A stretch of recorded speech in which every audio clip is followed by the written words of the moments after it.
Punjabi radio USA ਸੁਣ ਰਹੇ ਸਾਰੇ ਹੀ ਮਾਣਯੋਗ ਅਤੇ ਸਤਿਕਾਰ ਸਰੋਤਿਆਂ ਨੂੰ ਸਾਰਿਆਂ ਨੂੰ ਪਿਆਰ ਸਤਿਕਾਰ ਸਹਿਤ ਸਤਿ ਸ਼੍ਰੀ ਅਕਾਲ। ਸਭ ਨੂੰ ਜੀ ਨੂੰ ਆਖਦੇ ਹਾਂ। ਸਰੋਤਿਓ ਪ੍ਰੋਗਰਾਮ ਖਬਰ ਤੇ ਨਜ਼ਰ ਦੇ ਵਿੱਚ ਆਪ ਸਭ ਦਾ ਸਵਾਗਤ ਹੈ। ਮੇਰੇ ਨਾਲ ਜੁੜ ਚੁੱਕੇ ਨੇ ਮਿੰਟੂ ਗੁਰਸਰੀਆ ਜੀ। ਮਿੰਟੂ ਜੀ, ਜੀ ਨੂੰ ਸਵਾਗਤ ਹੈ। ਸਤਿ ਸ਼੍ਰੀ ਅਕਾਲ। ਸ਼ੁਕਰੀਆ ਜੀ, ਸਾਰਿਆਂ ਨੂੰ ਸਤਿ ਸ਼੍ਰੀ ਅਕਾਲ। ਸਾਡੇ ਅੱਜ ਦੇ ਪ੍ਰੋਗਰਾਮ ਖਬਰ ਤੇ ਨਜ਼ਰ ਨੂੰ ਸਪਾਂਸਰ ਕਰਦੇ ਨੇ ਖਾਲਸਾ ਇੰਸ਼ੋਰੈਂਸ ਏਜੰਸੀ ਵਾਲੇ, ਜਿਨ੍ਹਾਂ ਦੇ ਕੋਲੋਂ ਤੁਸੀਂ ਹਰ ਇੱਕ ਤਰੀਕੇ ਦੀ ਇੰਸ਼ੋਰੈਂਸ ਕਰਵਾ ਸਕਦੇ ਹੋ। ਇੰਸ਼ੋਰੈਂਸ ਬਾਰੇ ਪਤਾ ਕਰਨ ਲਈ ਕਾਲ ਕਰੋ 408-272-2500 ਦੇ ਉੱਤੇ। ਇਸ ਦੇ ਨਾਲ Krishan Dhanota, Yuba City, Satpal Singh Tracy, Khinda ਪਰਿਵਾਰ, Kent Washington, Major Singh Fresno, G N tyre and lube, ਜਿਨ੍ਹਾਂ ਦੀਆਂ 2 ਲੋਕੇਸ਼ਨ ਨੇ, ਸੈਂਟਾਨੈਲਾ ਮਡੇਰਾ 'ਚ। ਕਾਲ ਨੇ ਮਸ ਹੋਤਾ 209-277-0113। Chicago pizza with a twist ਵਾਲੇ, ਜਿਨ੍ਹਾਂ ਦੇ ਕੋਲੋਂ ਤੁਸੀਂ ਹਰ ਤਰ੍ਹਾਂ ਦਾ veg, non veg, Indian style pizza order ਕਰ ਸਕਦੇ ਹੋ। ਪੀਜ਼ਾ ਔਡਰ ਕਰਨ ਦੇ ਲਈ ਲੋਕੇਸ਼ਨ ਦੀ ਜਾਣਕਾਰੀ ਲਈ ਵੈਬਸਾਈਟ ਵਿਜ਼ਿਟ ਕਰੋ chicagopizzatwist.com। ਅਤੇ West Coast truck driving school Fresno ਵਾਲੇ, ਜਿਹੜੇ ਕਿ ਤੁਹਾਨੂੰ ਟਰੱਕ ਦਾ ਲਾਇਸੈਂਸ ਘੱਟ ਸਮੇਂ 'ਚ ਵਧੀਆ ਸਿਖਲਾਈ ਦੇ ਕੇ ਲੈਣ 'ਚ ਸਹਾਇਤਾ ਕਰਦੇ ਨੇ। ਕਾਲ ਅਜੀਤ ਅਟਵਾਲ 559-374-4541। ਇਹਨਾਂ ਸਾਰਿਆਂ ਦਾ ਬਹੁਤ ਬਹੁਤ ਧੰਨਵਾਦ। ਜੇਕਰ ਤੁਸੀਂ ਜਾਂ ਕੋਈ ਹੋਰ ਕਾਰੋਬਾਰ ਇਸ ਪ੍ਰੋਗਰਾਮ ਨੂੰ ਸਪਾਂਸਰ ਕਰਨਾ ਚਾਹੁੰਦੇ ਹੋ, ਸੰਪਰਕ ਕਰ ਸਕਦੇ ਹੋ ਨੰਬਰ 408-722-7698 ਦੇ ਉੱਤੇ। ਗੱਲਬਾਤ ਦਾ ਮਿੰਟੂ ਜੀ ਸਿਲਸਿਲਾ ਜਿਹੜਾ ਸ਼ੁਰੂ ਕਰਦੇ ਹਾਂ। ਕਹਿੰਦੇ ਨੀਰਵ ਮੋਦੀ ਨੂੰ ਕਰ ਲਿਆ ਜੀ ਗ੍ਰਿਫਤਾਰ। ਹਾਂ ਬਿਲਕੁਲ, ਆਪਾਂ ਉਦੋਂ ਹੀ ਗੱਲ ਕਰਦੇ ਪਏ ਕਿ ਚੜ੍ਹਦੀ ਜਵਾਨੀ ਮੁੱਛਾਂ ਕੁੰਡੀਆਂ ਕਰਾਲੀਆਂ, ਬਚਦਾ ਨਹੀਂ ਹੁਣ ਤੂੰ ਗਿਆ ਮੁੰਡਿਆ ਜੀ। ਵੇਖ ਲਓ ਫਿਰ ਅਗਲੇ ਮੋੜ ਤੇ ਪਿਆ ਮੁੰਡਿਆ ਕਿ ਪੰਗਾ ਪੈ ਗਿਆ। ਕਿਉਂਕਿ ਵੈਸੇ ਵੀ ਆਪਾਂ ਕਹਿੰਦੇ ਨਾ ਕਿ ਫਲਾਣਾ ਬੰਦਾ ਮੁੱਛਾਂ ਨੂੰ ਤਾ ਦਿੰਦਾ, ਤੇ ਮੁੱਛਾਂ ਨੂੰ ਤਾ ਦੇਣਾ ਗਲਤ ਸਮਝਿਆ ਜਾਂਦਾ। ਤੇ ਉਹ ਤੇ ਫਿਰ ਵੀ 13,000 ਕਰੋੜ ਰੁਪਈਆ ਲੈ ਕੇ 13,000 ਕਰੋੜ ਰੁਪਈਆ ਚਟਮ ਕਰਕੇ ਮਾਂਜ ਕੇ ਮੁੱਛਾਂ ਨੂੰ ਵੱਟ ਦੇਣ ਡਿਆ ਸੀਗਾ। ਥੋੜੀ HV ਤੇ ਲੱਗਣੀ ਸੀਗੀ।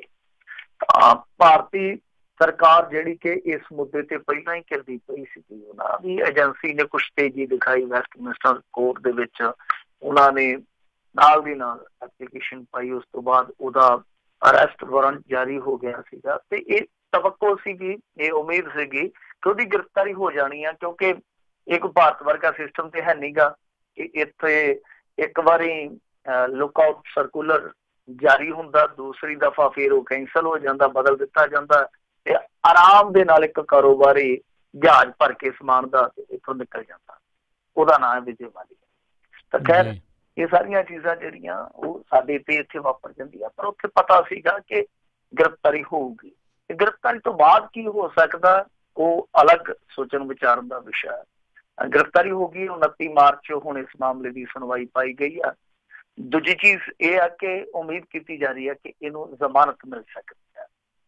ਤੇ ਇਸ ਮਾਮਲੇ ਦੇ ਵਿੱਚ ਜੇ ਜ਼ਮਾਨਤ ਮਿਲਦੀ ਆ ਤੇ ਕੋਈ ਅਲੋਕਾਰੀ ਗੱਲ ਨਹੀਂ ਹੋਣੀ। ਇਸ ਤੋਂ ਪਹਿਲਾਂ ਆਪਾਂ ਦੇਖਿਆ ਹੀ ਆ ਵਿਜੇ ਮਾਲੀਆ ਦੇ ਮਾਮਲੇ ਦੇ ਵਿੱਚ ਉਹਦੀ ਵੀ ਅਰੈਸਟ ਹੋਈ, ਉਹਦੀ ਵੀ ਗ੍ਰਿਫਤਾਰੀ ਹੋਈ, ਤਾਂ ਉਸ ਤੋਂ ਬਾਅਦ ਜ਼ਮਾਨਤ ਮਿਲ ਗਈ ਸੀ। ਤਾਂ ਜ਼ਮਾਨਤ ਮਿਲਣ ਤੋਂ ਬਾਅਦ ਹੁਣ ਤੱਕ ਉਹਦੀ ਹਵਾਲਗੀ ਜਿਹੜੀ ਆ ਉਹ ਨਹੀਂ ਹੋ ਸਕੀ।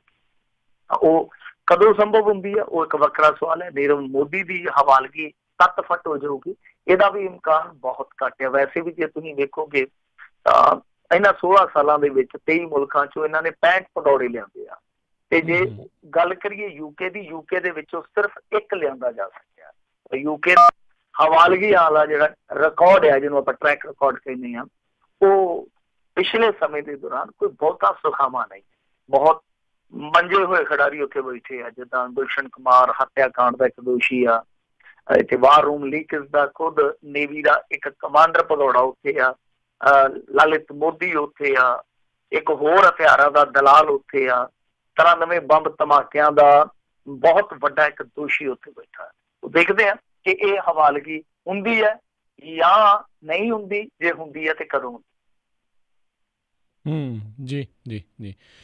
ਅਗਲੀ ਜਿਹੜੀ ਆਪਾਂ ਗੱਲ ਕਰਦੇ ਹਾਂ, ਇਮਰਾਨ ਖਾਨ ਨੇ ਕਹਿੰਦੇ ਸਿੱਖਾਂ ਲਈ ਕੀਤਾ ਇੱਕ ਹੋਰ ਸ਼ਲਾਘਾਯੋਗ ਕੰਮ। ਦੇਖੋ, ਕੁਛ ਦਿਨ ਪਹਿਲਾਂ ਇੱਥੇ ਇੱਕ ਚਰਚਾ ਚੱਲੀ ਸੀਗੀ ਕਿ ਪਾਕਿਸਤਾਨ ਵੰਨੀ ਯਾਨੀ ਉਧਰਲੇ ਪਾਸੇ ਪੁਰਾਤਨ ਦਿੱਖ ਹੈ ਜੋ ਗੁਰਦੁਆਰਾ ਕਰਤਾਰਪੁਰ ਸਾਹਿਬ ਦੀ, ਉਹ ਵਿਗਾੜਨ ਦੇ ਯਤਨ ਕੀਤੇ ਜਾ ਰਹੇ। ਮਤਲਬ ਕਿ ਇਮਾਰਤ ਸਾਜ਼ੀ ਕੀਤੀ ਜਾ ਰਹੀ ਹੈ, ਨਵੀਆਂ ਇਮਾਰਤਾਂ ਤਾਮੀਰ ਕੀਤੀਆਂ ਜਾ ਰਹੀਆਂ। ਤਾਂ ਜਿਹੜੀ ਪੁਰਾਤਨ ਦਿੱਖ ਹੈ ਗੁਰਦੁਆਰਾ ਸਾਹਿਬ ਦੀ, ਉਹ ਕਿਤੇ ਨਾ ਕਿਤੇ ਪ੍ਰਭਾਵਿਤ ਹੋਣ ਰਹੀ ਆ। ਤਾਂ ਫਿਰ ਉਸ ਤੋਂ ਬਾਅਦ ਕੈਪਟਨ ਅਮਰਿੰਦਰ ਸਿੰਘ ਨੇ ਇਹ ਸਵਾਲ ਚੱਕਿਆ ਸੀਗਾ, ਮੇਰੇ ਖਿਆਲ ਦੇ ਨਾਲ ਨਵਜੋਤ ਸਿੱਧੂ ਨੇ, ਤੇ ਬਕਾਇਦਾ ਅਪੀਲ ਕੀਤੀ ਸੀ ਇਮਰਾਨ ਖਾਨ ਨੂੰ ਕਿ ਇਹੋ ਜਿਹੇ ਜਿਹੜੇ ਕਾਰਜ ਚੱਲਦੇ ਪਏ ਉਹ ਰੋਕੇ ਜਾਣ। ਤਾਂ ਉਸ ਤੋਂ ਬਾਅਦ ਹੁਣ ਇਹ ਅਪੀਲ ਜਿਹੜੀ ਸਿਫਾਰਿਸ਼ ਆ ਉਹ ਕੰਮ ਆਈ ਆ। ਇਹਨਾਂ ਨੇ ਇੱਕ ਮੀਟਿੰਗ ਸੱਦ ਕੇ ਉਸ ਤੋਂ ਬਾਅਦ ਜਿਹੜੇ ਨਿਰਮਾਣ ਕਾਰਜ ਚੱਲਦੇ ਸਨ ਉਹ ਰੋਕ ਦਿੱਤੇ ਆ। ਤਾਂ ਦੂਸਰੀ ਵੱਡੀ ਖਬਰ ਇਹ ਆ ਰਹੀ ਆ ਕਿ ਜਿੱਦਾਂ ਸ਼ਹੀਦ ਭਗਤ ਸਿੰਘ ਜੀ ਦਾ ਘਰ ਆ ਉਹਨੂੰ ਯਾਦਗਾਰ ਦਾ ਰੂਪ ਦਿਵਾਉਣ ਵਾਸਤੇ ਇੱਧਰੋਂ ਵੀ ਕੋਸ਼ਿਸ਼ ਹੁੰਦੀ ਰਹੀ ਆ, ਉੱਧਰੋਂ ਵੀ ਕੋਸ਼ਿਸ਼ ਹੁੰਦੀ ਰਹੀ ਆ, ਮੰਗ ਉੱਠਦੀ ਰਹੀ ਆ। ਤਾਂ ਇਹਨਾਂ ਨੇ ਹੁਣ ਫੈਸਲਾ ਕੀਤਾ ਕਿ ਬਹੁਤ ਜਲਦੀ ਇਸ ਬਾਬਤ ਨੋਟੀਫਿਕੇਸ਼ਨ ਜਾਰੀ ਕੀਤਾ ਜਾਊਗਾ ਤਾਂ ਕਿ ਸ਼ਹੀਦ ਭਗਤ ਸਿੰਘ ਜੀ ਦੇ ਘਰ ਨੂੰ ਯਾਦਗਾਰ ਦਾ ਰੂਪ ਦਿੱਤਾ ਜਾ ਸਕੇ। ਸੋ ਇਹ ਦੇਖਦੇ ਆ ਕਿ ਕਦੋਂ ਸੰਭਵ ਹੁੰਦਾ। ਪਰ ਇਸੇ ਬਾਅਦ ਦੇਖੋ ਇਹ ਚੀਜ਼ਾਂ ਸਾਨੂੰ ਖੁਸ਼ ਕਰਨ ਵਾਸਤੇ ਆ। ਪਰ ਇਸੇ ਦਰਮਿਆਨ ਇੱਕ ਖਬਰ ਆਈ ਆ ਜਿਹੜੀ ਕੁਛ ਸੋਚਣ ਲਈ ਮਜਬੂਰ ਕਰਦੀ ਆ। ਉਹ ਇਹ ਆ ਕਿ ਪਾਕਿਸਤਾਨ ਦੇ ਜ਼ਿਲ੍ਹਾ ਨਾਰੋਵਾਲ ਜਿੱਥੇ ਕਰਤਾਰਪੁਰ ਸਾਹਿਬ ਸਥਿਤ ਹੈ, ਤਾਂ ਉਸ ਜ਼ਿਲ੍ਹੇ ਦੇ 2 ਪਿੰਡ ਆ, ਕੋਠੇ ਖੁਰਦ ਤੇ ਡੋਡੇ। ਉਹਨਾਂ ਪਿੰਡ ਦੇ ਲਗਭਗ 600 ਵਾਸੀਆਂ ਨੇ, ਯਾਨੀ ਜਿਹੜੇ ਉਹ 2 ਪਿੰਡ ਆ ਉਹਨਾਂ ਦੇ 600 ਦੇ ਕਰੀਬ ਨਿਵਾਸੀਆਂ ਨੇ ਉਹ ਦੋਸ਼ ਲਾਇਆ ਹੈ, ਜਿਹੜਾ ਦੋਸ਼ ਮੇਰੇ ਖਿਆਲ ਦੇ ਨਾਲ ਬਹੁਤ ਗੰਭੀਰ ਆ। ਤਾਂ ਉਹ ਕਹਿੰਦੇ ਆ ਕਿ ਸਾਡੇ ਘਰ ਜਿਹੜੇ ਆ ਉਹ ਉਜਾੜ ਦਿੱਤੇ ਗਏ, ਸਾਡੀਆਂ ਖੇਤੀਆਂ ਖੋਹ ਲਈਆਂ ਗਈਆਂ। ਤਾਂ ਇਹ 1171 ਏਕੜ ਜ਼ਮੀਨ ਦੱਸਦੇ ਆ ਕਿ ਸਾਡੀ ਪਾਕਿਸਤਾਨੀ ਗੌਰਮੈਂਟ ਨੇ ਹਥਿਆ ਲਈ ਆ, ਜਿੱਥੇ ਅਸੀਂ ਲੰਮੇ ਸਮੇਂ ਤੋਂ ਰਹਿ ਰਹੇ ਸੀਗੇ, ਜਿੱਥੇ ਅਸੀਂ ਆਬਾਦ ਸੀਗੇ, ਅਸੀਂ ਫਸਲਾਂ ਬੀਜਦੇ ਸੀਗੇ। ਉਹ ਕਹਿੰਦੇ ਕਿ ਸਾਨੂੰ ਨਵੀਂ ਥਾਂ ਤੇ ਅਲਾਟਮੈਂਟ ਹਾਲੇ ਤੱਕ ਨਹੀਂ ਕੀਤੀ ਗਈ, ਮੁਆਵਜ਼ਾ ਵੀ ਨਹੀਂ ਦਿੱਤਾ ਜਾ ਰਿਹਾ। ਤਾਂ ਮੇਰੇ ਖਿਆਲ ਦੇ ਨਾਲ ਦੇਖੋ ਉਧਰ ਸੱਚ ਕੀ ਆ ਅਸੀਂ ਇੱਥੇ ਬੈਠੇ ਜੱਜ ਨਹੀਂ ਕਰ ਸਕਦੇ। ਪਰ ਜੇ ਇਹ ਹਕੀਕਤ ਆ ਜੋ ਖਬਰ ਆ ਰਹੀ ਆ, ਤੇ ਜੇ ਇਹ ਖਬਰ ਸੱਚ ਆ, ਹਕੀਕਤ ਆ, ਤਾਂ ਫਿਰ ਇਮਰਾਨ ਖਾਨ ਨੂੰ ਇਹਨਾਂ ਲੋਕਾਂ ਵੱਲ ਵੀ ਦੇਖਣਾ ਚਾਹੀਦਾ। ਕੌਮਾਂਤਰੀ ਪੱਧਰ ਤੇ ਉਹ ਆਪਣੀ ਭੱਲ ਖੱਟ ਰਹੇ ਆ, ਉਹ ਅਲੱਗ ਚੀਜ਼ ਆ। ਉਹਨਾਂ ਦੀ ਪਹਿਲ ਕਦਮੀ ਦਾ ਸਾਰਿਆਂ ਨੇ ਇਸਤਕਬਾਲ ਵੀ ਕੀਤਾ। ਤਾਂ ਜਿਹੜੇ ਲੋਕ ਉੱਥੇ ਪ੍ਰਭਾਵਿਤ ਹੋ ਰਹੇ ਆ, ਚਾਹੇ ਉਹ ਪਾਕਿਸਤਾਨੀ ਆ, ਪਰ ਉਜੜਨ ਦੀ ਪੀੜ ਜਿਹੜੀ ਆ ਉਹ ਇੱਧਰਲੇ ਪੰਜਾਬੀ ਬਿਹਤਰ ਮਹਿਸੂਸ ਕਰਦੇ ਆ, ਉਹਨਾਂ ਵਾਂਗੂ ਮਹਿਸੂਸ ਕਰਦੇ ਆ, ਕਿਉਂਕਿ ਪੰਜਾਬੀ ਵੀ ਉਜੜ ਕੇ ਆਏ ਆ। ਸੋ ਕਹਿਣ ਦਾ ਭਾਵ ਹੈ ਕਿ ਜੇਕਰ ਕੋਈ ਉਠਾਇਆ ਜਾਂਦਾ ਤਾਂ ਉਹਦੇ ਵਸੇਬੇ ਦਾ ਬੰਦੋਬਸਤ ਵੀ ਇਮਰਾਨ ਖਾਨ ਨੂੰ ਕਰਨਾ ਚਾਹੀਦਾ ਜੀ। ਅਗਲੀ ਮਿੰਟੂ ਜੀ ਆਪਾਂ ਖਬਰ ਤੇ ਨਜ਼ਰ ਮਾਰਦੇ ਹਾਂ। ਕਹਿੰਦੇ ਸਮਝੌਤਾ ਐਕਸਪ੍ਰੈਸ ਧਮਾਕੇ ਵਾਲਾ ਜਿਹੜਾ ਦੋਸ਼ੀ ਬਰੀ ਨਹੀਂ, ਇਹ ਇੱਕ ਦੋਸ਼ੀ ਨਹੀਂ, ਕਈ ਦੋਸ਼ੀ ਸੀਗੇ ਇਹਦੇ ਵਿੱਚ। ਦੋਸ਼ੀ ਮੇਰੇ ਖਿਆਲ ਦੇ ਨਾਲ ਕੁੱਲ ਮਿਲਾ ਕੇ 8 ਸਨ। 8 ਦੇ ਵਿੱਚੋਂ 3 ਭਗੌੜੇ ਚੱਲਦੇ ਆ। ਇੱਕ ਦੀ ਮੌਤ ਹੋ ਗਈ ਸੀਗੀ ਇਸੇ ਦਰਮਿਆਨ, ਸੁਨੀਲ ਜੋਸ਼ੀ ਦੀ, ਜਿਹੜਾ ਮੁੱਖ ਸਾਜ਼ਿਸ਼ ਕਰਤਾ ਬਣਾਇਆ ਗਿਆ ਸੀਗਾ। ਉਹ ਵੀ ਇੱਕ ਭੇਤ ਆ ਕਿ ਉਹਦੀ ਮੌਤ ਜਿਹੜੀ ਸਮਝਿਆ ਜਾਂਦਾ ਕਿ ਕਤਲ ਕੀਤਾ ਗਿਆ, ਭੇਤ ਨਾ ਖੁੱਲੇ ਸ਼ਾਇਦ ਇਸੇ ਕਰਕੇ। ਉਹ ਤਰ੍ਹਾਂ ਦੀਆਂ ਚਰਚਾਵਾਂ ਨੇ। ਤਾਂ 4 ਜਿਹੜੇ ਸੀਗੇ ਉਹ ਦੋਸ਼ੀ ਫੜੇ ਗਏ ਸੀਗੇ। ਉਹਨਾਂ ਦੇ ਵਿੱਚ ਅਸੀਮਾਨੰਦ ਸੀਗਾ, ਲੋਕੇਸ਼ ਸ਼ਰਮਾ ਸੀਗਾ, ਕਮਲ ਚੌਹਾਨ ਸੀਗਾ, ਰਜਿੰਦਰ ਚੌਧਰੀ ਸੀਗਾ। ਇਹਨਾਂ 4 ਨੂੰ ਬਰੀ ਕਰ ਦਿੱਤਾ ਗਿਆ। ਯਾਨੀ 3 ਭਗੌੜੇ ਆ, ਇੱਕ ਦੀ ਮੌਤ ਹੋ ਚੁੱਕੀ ਹੈ, ਕੁੱਲ 8 ਸੀ। ਮਾਮਲਾ ਸਭ ਨੂੰ ਪਤਾ ਹੀ ਆ ਕਿ ਸਮਝੌਤਾ ਐਕਸਪ੍ਰੈਸ ਦੇ ਵਿੱਚ ਧਮਾਕਾ ਹੋਇਆ ਸੀਗਾ। ਉਸ ਧਮਾਕੇ ਦੇ ਵਿੱਚ ਲਗਭਗ 65 ਬੰਦੇ ਮਾਰੇ ਗਏ ਸੀਗੇ, ਜਿਹਦੇ ਵਿੱਚ 16 ਬੱਚੇ ਵੀ ਸ਼ਾਮਲ ਸੀ। ਬੱਚੇ ਚਾਹੇ ਪਾਕਿਸਤਾਨੀ ਹੋਣ ਚਾਹੇ ਭਾਰਤੀ ਹੋਣ, ਕੋਈ ਫਰਕ ਨਹੀਂ ਪੈਂਦਾ। ਤਾਂ ਪਾਕਿਸਤਾਨੀ ਨਾਗਰਿਕਾਂ ਦੀ ਤਾਦਾਦ ਜ਼ਿਆਦਾ ਸੀਗੀ ਮਰਨ ਵਾਲਿਆਂ ਦੇ ਵਿੱਚ। ਰੇਲਵੇ ਦੇ 4 ਕਰਮਚਾਰੀ ਵੀ ਸਨ। ਤਾਂ ਇਹ ਮਾਮਲਾ ਚੱਲਿਆ। ਮਾਮਲਾ ਮੁੜ ਕੇ ਕੀ ਨਿਕਲਿਆ ਕਿ ਇਹ ਬੰਬ ਦੇ ਬਦਲੇ ਬੰਬ ਸਿਧਾਂਤ ਤੇ ਕੀਤਾ ਗਿਆ ਧਮਾਕਾ ਸੀਗਾ। ਬੰਬ ਬਦਲੇ ਬੰਬ, ਜਿੱਦਾਂ ਤੁਹਾਨੂੰ ਪਤਾ ਹੀ ਅਕਸ਼ਰ ਮੰਦਿਰ ਤੇ ਹਮਲਾ ਹੋਇਆ ਸੀਗਾ, ਫਿਰ ਜੰਮੂ ਦੇ ਇੱਕ ਮੰਦਿਰ ਤੇ ਹਮਲਾ ਹੋਇਆ ਸੀਗਾ, ਰਘੁਨਾਥ ਮੰਦਿਰ ਤੇ ਮੇਰੇ ਖਿਆਲ ਦੇ ਨਾਲ। ਇਸ ਤਰ੍ਹਾਂ 2-3 ਵੱਡੇ ਮੰਦਿਰਾਂ ਤੇ ਹਮਲੇ ਕੀਤੇ ਗਏ ਸੀ। ਫਿਰ ਉਸ ਤੋਂ ਬਾਅਦ ਇਹਨਾਂ ਦੇ ਆਪਣੇ ਇੱਕ ਸੰਗਠਨ, ਅਭਿਨਵ ਸੈਨਾ ਸੰਗਠਨ ਸੀਗਾ ਉਸਦਾ ਨਾਮ। ਤਾਂ ਇਹਨਾਂ ਦੇ ਇੱਕ ਸੰਗਠਨ ਨੇ ਯੋਜਨਾ ਬਣਾਈ ਕਿ ਧਮਾਕੇ ਕੀਤੇ ਜਾਣ, ਬੰਬ ਦੇ ਬਦਲੇ ਬੰਬ ਦਾ ਜਵਾਬ ਦਿੱਤਾ ਹੈ। ਤਾਂ ਇਹ ਉਸੇ ਕੜੀ ਦਾ ਹਿੱਸਾ ਸੀਗਾ। ਮੱਕਾ ਮਸਜਿਦ ਦੇ ਵਿੱਚ ਧਮਾਕਾ ਕੀਤਾ ਗਿਆ, ਅਜਮੇਰ ਸ਼ਰੀਫ ਦੀ ਦਰਗਾਹ ਦੇ ਬਾਹਰ ਧਮਾਕਾ ਕੀਤਾ ਗਿਆ, ਮਾਲੇਗਾਮ ਧਮਾਕਾ ਕੀਤਾ ਗਿਆ। ਫਿਰ ਇਸੇ ਲੜੀ ਦਾ ਅਗਲਾ ਜਿਹੜਾ ਪੜਾਅ ਸੀਗਾ ਉਹ ਸੀਗਾ ਸਮਝੌਤਾ ਐਕਸਪ੍ਰੈਸ ਧਮਾਕਾ। ਤਾਂ ਇਹ ਧਮਾਕਾ ਜਦੋਂ ਹੋਇਆ ਉਸ ਤੋਂ ਬਾਅਦ UPA ਸਰਕਾਰ ਕੰਬ ਗਈ। ਵੈਸੇ ਤੇ ਕੁੱਲ ਦੁਨੀਆ ਦੇ ਵਿੱਚ ਚਰਚਾ ਹੋਇਆ।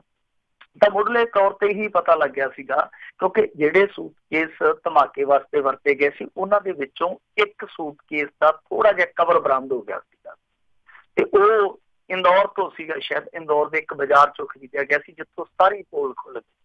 ਉਸ ਤੋਂ ਬਾਅਦ ਪਹਿਲੀ ਗ੍ਰਿਫਤਾਰੀ ਹੋਈ ਸੀਗੀ। ਫਿਰ ਇਹ ਤੁਰਦੀ ਕਹਾਣੀ ਅਸੀਮਾਨੰਦ ਤੱਕ ਆ ਗਈ। ਅਸੀਮਾਨੰਦ ਨੇ ਇਕਬਾਲ ਕੀਤਾ ਸੀਗਾ, ਆਪ ਇਕਬਾਲੀਆ ਬਿਆਨ ਦਿੱਤਾ ਸੀਗਾ ਕਿ ਅਸੀਂ ਇਹ ਸਾਰਾ ਕੁਛ ਹੈ ਜਿਹੜਾ ਉਹ ਕੀਤਾ ਵਾ। ਇਸ ਤੋਂ ਇਲਾਵਾ ਇੱਕ ਹੋਰ ਇੰਟਰਵਿਊ ਤੁਹਾਨੂੰ ਗੂਗਲ ਤੋਂ ਮਿਲ ਜਾਣੀ ਆ, ਜੇ ਤੁਸੀਂ ਸਰਚ ਕਰੋਗੇ, ਇੱਕ ਪੱਤਰਕਾਰ ਨੇ ਬਕਾਇਦਾ ਇੰਟਰਵਿਊ ਕੀਤਾ ਸੀਗਾ ਜੇਲ੍ਹ ਦੇ ਵਿੱਚ ਜਾ ਕੇ, ਉਦੋਂ ਅੰਬਾਲਾ ਜੇਲ੍ਹ 'ਚ ਹੁੰਦਾ ਸੀਗਾ। ਤਾਂ ਇਹਨੇ ਪੱਤਰਕਾਰ ਦੇ ਸਾਹਮਣੇ ਬੜੇ ਮਾਣ ਨਾਲ, ਬੜੇ ਫਖਰ ਨਾਲ ਇਹ ਸਾਰੀਆਂ ਚੀਜ਼ਾਂ ਜਿਹੜੀਆਂ ਮੰਨੀਆਂ ਸੀ। ਤਾਂ ਉਸ ਤੋਂ ਬਾਅਦ ਹੋਇਆ ਕਿ ਸਰਕਾਰ ਬਦਲ ਗਈ। ਹੁਣ ਦੇਖੋ, NIA ਨੇ ਜਦੋਂ ਇਹ ਜਾਂਚ ਆਪਣੇ ਹੱਥ 'ਚ ਲਈ ਸੀ, ਪਹਿਲਾਂ ਹਰਿਆਣਾ ਪੁਲਿਸ ਦੀ SIT ਬਣੀ ਸੀਗੀ, ਫਿਰ ਇਹ ਜਿਹੜੀ ਤਹਿਕੀਕਾਤ ਸੀਗੀ ਉਹ NIA ਦੇ ਜਿੰਮੇ ਆਈ। ਤਾਂ NIA ਨੇ ਉਦੋਂ ਕਿਹਾ ਸੀਗਾ ਕਿ ਸਾਡੇ ਕੋਲ ਅਸੀਮਾ ਆਨੰਦ ਬਾਰੇ ਬਹੁਤ ਪੁਖਤਾ ਸਬੂਤ ਆ, ਤਾਂ ਇਹਨਾਂ ਨੂੰ ਅਸੀਂ ਨਿਕਲ ਨਹੀਂ ਦਿਆਂਗੇ। ਤਾਂ ਹੋਇਆ ਕੀ ਆ ਕਿ ਅੱਜ ਜਦੋਂ ਇਹਨਾਂ ਨੂੰ ਬਰੀ ਕੀਤਾ ਗਿਆ ਤਾਂ ਵਕੀਲ ਦੱਸ ਰਹੇ ਆ ਕਿ NIA ਆਪਣੇ ਦੋਸ਼ ਸਾਬਤ ਕਰਨ ਦੇ ਵਿੱਚ ਅਸਫਲ ਰਹੀ ਆ। NIA ਉਦੋਂ ਸੱਚ ਬੋਲ ਰਹੀ ਸੀ, NIA ਅੱਜ ਫੇਲ ਹੋਈ ਆ।